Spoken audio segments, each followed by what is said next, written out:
Assalamualaikum warahmatullahi wabarakatuh. Perkenalkan, nama saya Dani Ramdhani, saya dari kelompok 6 dan di sini saya akan menjadi moderator. Baik, pada kesempatan kali ini kami kelompok 6 akan membahas dan menjelaskan tentang pendidikan pada masa Bani Abbasiyah. Kali ini ada beberapa poin penting yang akan dibahas. Sepertinya apa saja ya? Yang pastinya yang pertama, kita akan membahas gambaran umum. Yang kedua, karakteristik pendidikan. Yang ketiga, tantangan dan penopang kemajuan lembaga pendidikan. Dan yang keempat, produk yang dihasilkan pada masa Daulah Abbasiyah. Baik, kita langsung saja ke pembahasan materi yang pertama tentang gambaran umum yang akan disampaikan oleh saya sendiri. Yang telah memberikan saya waktu untuk menjelaskan gambaran umum pendidikan pada masa Daulah Abbasiyah. Pada masa Daulah Abbasiyah, perhatian kepada ilmu pengetahuan dan filsafat Yunani meningkat, terutama pada masa pemerintahan Khalifah Harun ar-Rasyid dan Khalifah al-Ma'mun. Buku-buku ilmu pengetahuan dan filsafat itu didatangkan dari Bizantium, kemudian diterjemahkan ke dalam bahasa Arab. Untuk menerjemahkan buku-buku kebudayaan Yunani, Khalifah ini menggaji para penterjemah baik dari golongan Kristen, Sabi'in, bahkan juga ada dari penyembah bintang. Penterjemahan ini berlangsung kira-kira 1 abad. Nah, kondisi dunia Islam saat itu mencapai zaman keemasan, khususnya dalam bidang ilmu pengetahuan. Karena dalam masa tersebut berbagai bidang ilmu pengetahuan telah matang, pertumbuhannya telah sempurna, dan berbagai kitab yang bermutu telah cukup banyak dikarang, terutama seperti ilmu bahasa, sejarah, geografi, adab, dan filsafat. Di samping penterjemahan, sarana pendukung ilmu pengetahuan seperti lembaga-lembaga pendidikan itu didirikan. Keberadaan sarana ini sangatlah penting di samping sebagai tempat penterjemahan berbagai kitab. Juga digunakan sebagai gudang ilmu pengetahuan dan tempat mempelajari ilmu pengetahuan. Begitu majunya perkembangan ilmu pengetahuan pada masa Daulah Abbasiyah sehingga dunia Islam mencapai puncak peradabannya. Oleh karena itu, untuk mengetahui bagaimana sebetulnya gemerlap cahaya pendidikan saat itu, maka hal ini dapat kita lihat dari kemajuan pendidikannya.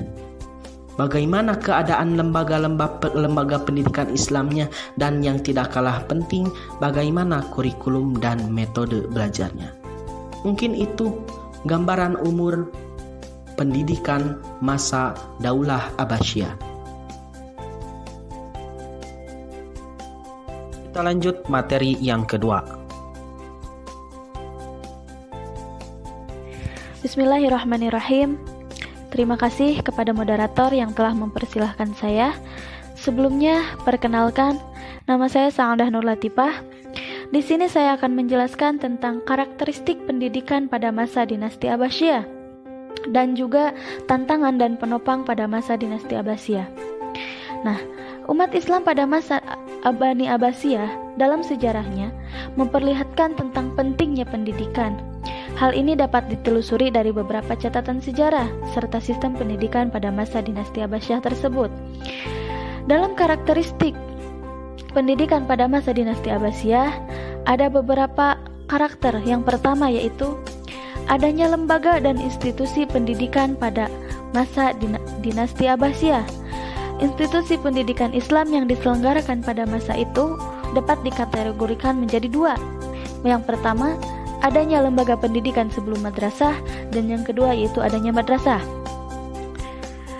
Untuk karakteristik yang kedua yaitu adanya tujuan pendidikan pada masa Bani Abbasiyah. Nah, tujuan pendidikan di atas ada tingkat nasional dan institusional, dapat dideskripsikan sebagaimana yang ada dalam realitas masa itu dan pada masa Abbasiyah. Tujuan pendidikan itu telah bermacam-macam karena pengaruh masyarakat pada masa itu. karakteristik yang ketiga yaitu adanya pendidik pada masa Bani Abbasiyah. Dan yang keempat, adanya peserta didik pada masa dinasti Abbasiyah. Karakteristik yang selanjutnya yang kelima yaitu adanya kurikulum dan materi pendidikan di masa Bani Abbasiyah. Nah, kurikulum yang dikembangkan dalam pendidikan Islam saat itu ialah yang pertama, kurikulum pendidikan tingkat dasar. Yang kedua yaitu ada juga yang disebut dengan kurikulum pendidikan tingkat tinggi. Dan yang keenam yaitu dari karakteristik pendidikan pada masa dinasti Abbasiyah, yaitu metode pendidikan di masa Bani Abbasiyah. Dan yang ketujuh atau yang terakhir dalam karakteristik pendidikan pada masa dinasti Abbasiyah ialah pembiayaan dan sarana pendidikan pada masa dinasti Abbasiyah. Nah, yang selanjutnya yaitu adanya tantangan dan penopang kemajuan lembaga pendidikan. Nah, dalam kemajuan pendidikan pada masa dinasti Abbasiyah, diantaranya yang pertama, adanya tantangan dan penopang kemajuan pada Baitul Hikmah. Nah, tantangannya adalah adanya kondisi politik yang tidak stabil di awal pendiriannya. Ada juga kemajuan Yunani, Romawi, dan Persia. Dan banyak lagi.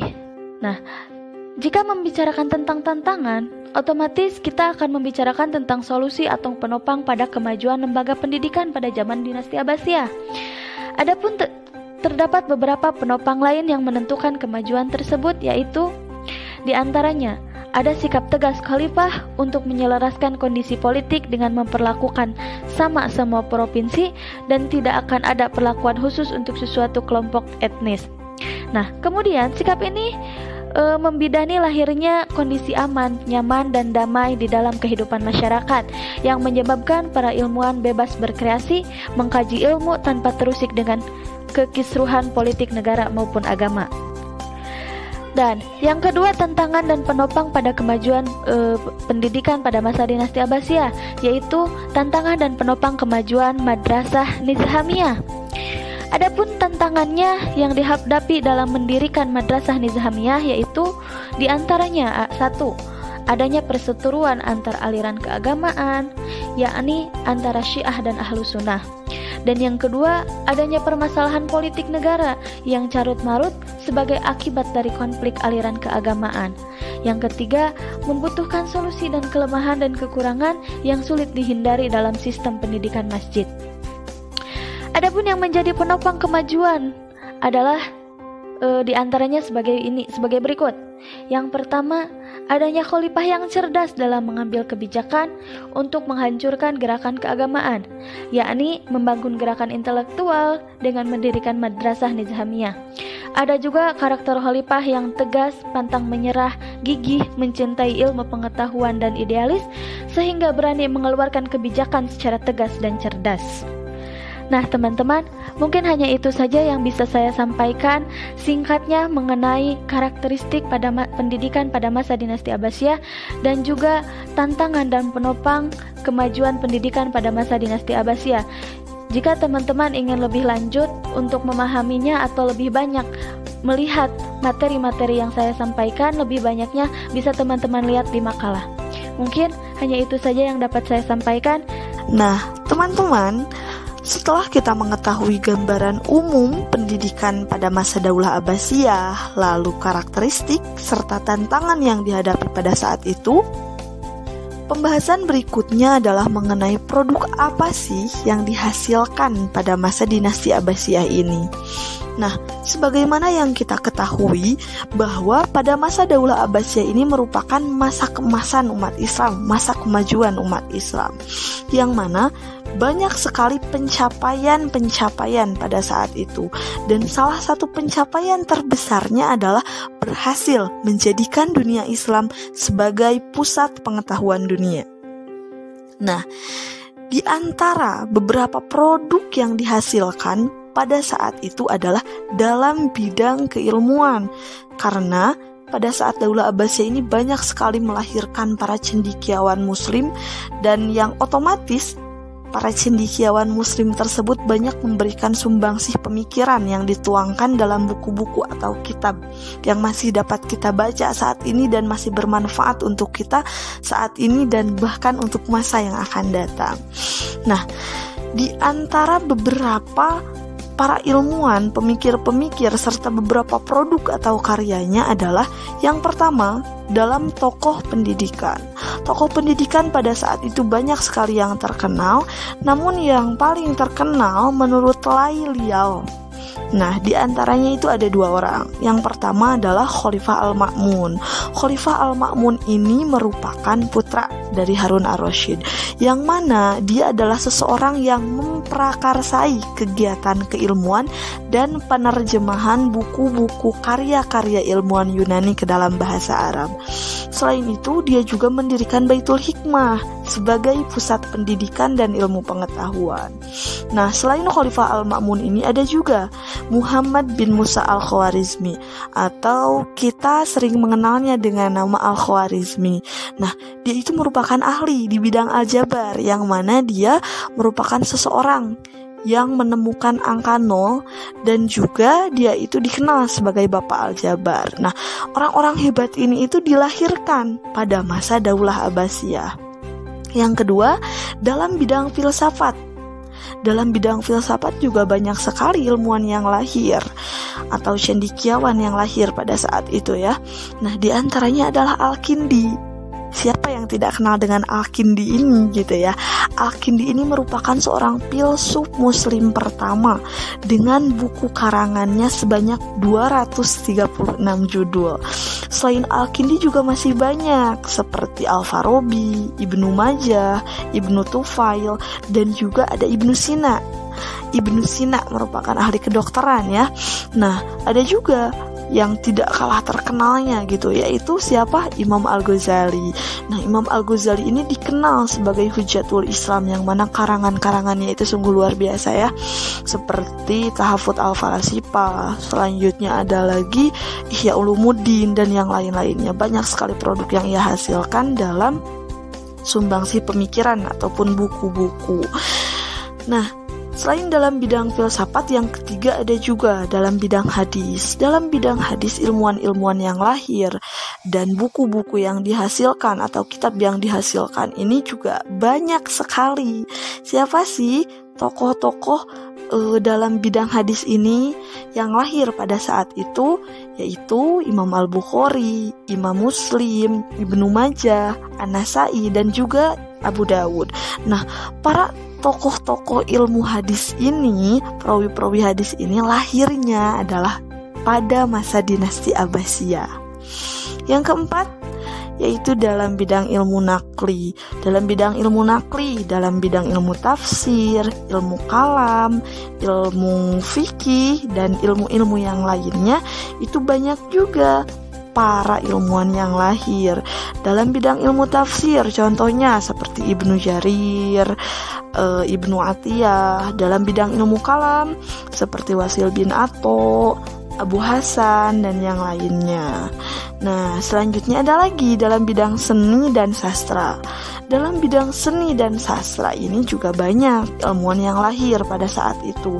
Jadi tidak hanya bidang ilmu pengetahuan umum, ilmu agama, dan yang lainnya, namun dalam bidang seni dan sastra juga sudah ada pada saat itu. Nah, siapa sih ilmuwan-ilmuwan yang lahir dalam bidang seni dan sastra itu? Contohnya adalah seperti Abu Nawas. Nah, siapa juga yang tidak kenal dengan Abu Nawas, yang mana dia adalah seorang tokoh penyair Arab yang terkenal dengan humor atau kelucuannya gitu. Nah, lalu ada lagi seperti Ishaq Al-Mausili, yang mana dia adalah seorang ahli musik terbesar dan penyanyi terkenal pada zaman Abbasiyah. Nah, rupanya itu beberapa produk ya yang dihasilkan pada saat itu. Saya menyebutkan beberapa tokoh ilmuwan yang lahir, yang mana otomatis tokoh-tokoh tersebut banyak melahirkan sumbangsih pemikiran, buku-buku, dan hal-hal lain yang bermanfaat untuk kita semua pada saat ini. Nah, setelah membahas produk yang dihasilkan pada saat itu. Berikutnya adalah mengenai kontekstualisasi pendidikan pada masa Bani Abbasiyah dalam menghadapi era Society 5.0.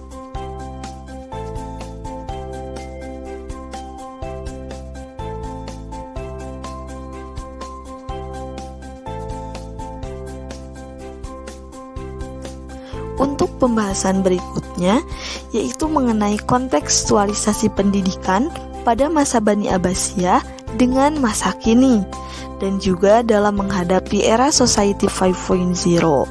Kontekstualisasi itu apa sih? Kontekstualisasi itu merupakan upaya atau proses menyalurkan suatu hal ke dalam konteks tertentu, yakni kita menyalurkan pendidikan pada masa Bani Abbasiyah dengan sistem pendidikan pada saat ini, dan kita hubungkan dengan era society. Nah, sedangkan yang dimaksud dengan era Society 5.0 itu sudah diketahui gitu ya, sudah banyak diketahui oleh kita semua, yakni adalah masa di mana masyarakat dapat menyelesaikan berbagai tantangan dan permasalahan dengan memanfaatkan berbagai inovasi yang lahir di era revolusi industri 4.0 seperti internet on things, lalu artificial intelligence, big data, dan juga robot. Atau dapat kita simpulkan gitu ya, bahwa era Society 5.0 ini adalah konsep di mana masyarakat itu berpusat pada manusia dan berbasis teknologi. Nah teman-teman, beberapa hal yang akan kita bahas dalam kontekstualisasi ini. Yang pertama adalah kurikulum. Kurikulum itu merupakan sejumlah mata pelajaran yang harus ditempuh atau dipelajari oleh siswa. Nah, lebih dari hal tersebut, kurikulum juga bukan hanya sekedar rencana pelajaran, akan tetapi semua yang terjadi yang secara nyata dalam proses pendidikan.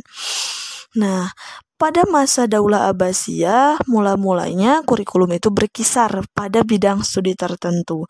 Kemudian, materi kurikulum semakin berkembang luas seiring dengan berkembangnya sosial budaya. Nah, jika pada saat ini kurikulum itu banyak melalui proses perkembangan, yakni kurikulum semakin kini adalah semakin banyak juga. Namun semakin banyaknya kurikulum, ternyata semakin banyak pula kendala yang dihadapi dalam penerapan kurikulum tersebut. Di antaranya adalah kurangnya profesionalisme dan kompetensi guru, serta kurangnya maksimal dalam pelaksanaan kurikulum tersebut. Nah, jika dihubungkan dengan era Society 5.0, kurikulum ini tentunya dapat berkembang dengan lebih baik. Kenapa? Karena dibantu dengan adanya teknologi yang dilahirkan. Seperti yang kita bahas tadi, adalah banyaknya penggunaan internet, lalu kecerdasan buatan, big data, robot, dan yang lainnya. Nah, hal tersebut itu bisa membantu berkembangnya kurikulum. Di antaranya adalah seperti banyaknya internet ya yang kita gunakan. Nah, akan tetapi hal tersebut tidak akan pernah berkembang. Kenapa? Jika tidak disertai dengan kemampuan pendidik yang mumpuni. Yang kedua adalah metode pengajaran. Pada masa Dinasti Abbasiyah, pengajaran yang diberikan kepada murid-murid ini dilakukan seorang demi seorang dan belum berkelas-kelas seperti sekarang. Nah, sedangkan metode yang dipakai dalam pengajaran pun tidak hanya 3 metode, melainkan banyak, seperti metode bermain peran, rekreasi, tanya jawab, diskusi, dan yang lain-lain. Nah, jika dihubungkan dengan era Society 5.0, maka metode pengajaran yang digunakan saat ini juga tentunya akan membantu pendidikan semakin berkembang, yakni berbasis teknologi dan kreativitas yang mampu membuat pembelajaran semakin berwarna dan tidak membosankan. Yang ketiga adalah kondisi murid. Kondisi murid pada masa Dinasti Abbasiyah ini, yang pertama, mereka itu diberikan kebebasan untuk belajar kepada siapa saja dan kapan saja ia menyelesaikan pelajarannya. Sedangkan pada masa sekarang, pelajar memang bebas belajar kepada siapa saja, tetapi tetap mengikuti aturan-aturan dan jenjang pendidikan yang ditempuhnya dengan guru yang ada dan sudah ditentukan oleh lembaga pendidikan tersebut. Nah, yang kedua adalah kualitas suatu pendidikan itu bergantung kepada guru, bukan kepada lembaga atau teacher oriented. Bukan kepada institution oriented. Kalau sekarang adalah institution oriented, karena suatu lembaga yang baik pastilah akan didukung oleh manajemen, kurikulum, tenaga pendidik, sarana, prasarana pendidikan yang baik pula. Selanjutnya, pada masa sekarang itu tidak ada sistem rihlah ilmiah. Nah, namun tidak menutup kemungkinan pula untuk tidak berkembangnya ilmu pengetahuan. Kenapa? Karena pada masa sekarang pengetahuan lebih mudah didapat dengan adanya perkembangan teknologi. Jadi teknologi dan internet itu membantu untuk menyebarluaskan ilmu pengetahuan. Jika pada masa Daulah Abbasiyah itu pengetahuan para murid dibebaskan untuk belajar kemana saja dan tidak terbatas gitu ya. Pada saat ini juga sama. Sebetulnya sama, kenapa? Akan tetapi beda dalam metode ya. Jika pada saat itu seorang murid melakukan rihlah ilmiah, misal dari satu pesantren pergi ke pesantren yang lain, atau dari satu lembaga pendidikan pergi ke lembaga yang lain untuk menuntut ilmu dari guru-guru yang lain, pada saat ini juga lebih mudah didapatkan dengan adanya teknologi dan internet, bahkan tanpa menguras banyak tenaga dan tanpa menguras banyak biaya seperti itu ya. Nah, yang keempat adalah institusi pendidikan. Institusi pendidikan yang ada pada masa Daulah Abbasiyah ini masih merupakan kelompok-kelompok yang bertempat di mana saja untuk bisa belajar. Beda dengan saat ini kan. Jika saat ini itu institusi pendidikan sudah berupa bangunan tempat berlangsungnya suatu proses. Jadi sudah ditentukan kalau saat ini tempatnya di sini, yang mengajarnya ini ya lebih teratur begitu ya. Nah, hal tersebut juga merupakan suatu hal yang dapat mendorong kemajuan pendidikan pada saat ini seperti itu. Nah, yang kelima adalah konsep pendidikan Islam. Konsep pendidikan Islam yang ditemukan pada masa Daulah Abbasiyah, khususnya pada masa kekhalifahan Al-Ma'mun, ialah konsep pendidikan multikultural, yaitu semua orang bebas berekspresi, terbuka, toleransi, dan kesetaraan dalam mencari ilmu, beribadah, dan yang lainnya. Pada masa sekarang pun sama teman-teman, hal tersebut seharusnya lebih berkembang pada saat ini dengan adanya sarana untuk lebih cepat menyebarluaskan informasi dan pengetahuan. Nah, itulah 5 hal yang kita bahas dalam kontekstualisasi. Jadi pada intinya, pada masa Daulah Abbasiyah itu merupakan masa-masa di mana kemajuan umat Islam dalam segi pendidikan salah satunya yang saya sebutkan tadi di antaranya ya. Nah, pada masa saat ini pun tidak menutup kemungkinan kita untuk umat Islam harus mundur lagi. Justru harusnya umat Islam dalam segi pendidikan harus lebih maju. Kenapa? Karena selain kita menerapkan beberapa sistem pendidikan pada masa Daulah Abbasiyah, kita juga memiliki hal yang lebih maju, yang lebih menjamin masa depan lebih baik, yaitu dengan adanya bantuan-bantuan di era society seperti adanya internet, adanya teknologi, dan hal-hal yang lainnya. Nah, semoga kita semua mampu menerapkan dan juga memanfaatkan hal tersebut untuk memajukan pendidikan pada masa kini dan untuk masa yang akan datang. Sekian mungkin yang dapat saya sampaikan mengenai produk yang dihasilkan pada masa Daulah Abbasiyah serta kontekstualisasi. Untuk berikutnya saya serahkan kepada moderator. Demikian presentasi kali ini pada kelompok 6 tentang pendidikan pada masa Bani Abbasiyah. Mudah-mudahan bermanfaat dan mohon maaf apabila kelompok kami, kelompok 6, masih banyak kesalahan dalam penyampaiannya. Kami pamit undur diri. Wassalamualaikum warahmatullahi wabarakatuh.